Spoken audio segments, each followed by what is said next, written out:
bi rad pridobil pozornost svojih prijateljev. Izmisli si zgodbo o miši, ki jo je ujel v kletko. Njegovo pripovedovanje se kmalu izkaže za laž. Izak je razkrinkan. Prijatelji ugotovijo, da na vozičku ni skrita miš v kletki, pač pa harmonika. Jeza otrok se kar hitro poleže in sprevrže v veselje in ples.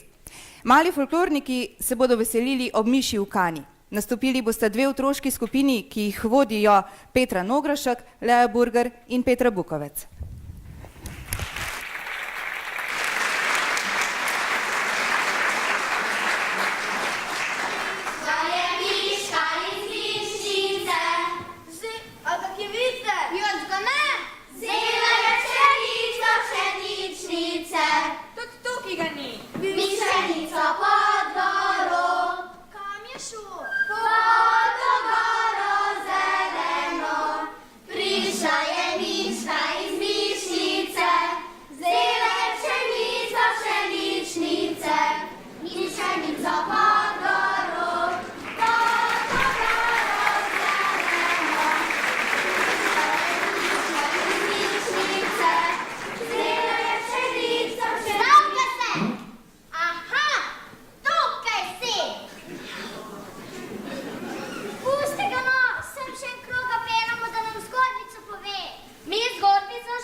Dobro navadil, sem takrat, ko jaz čem bi rad slišal. Ja,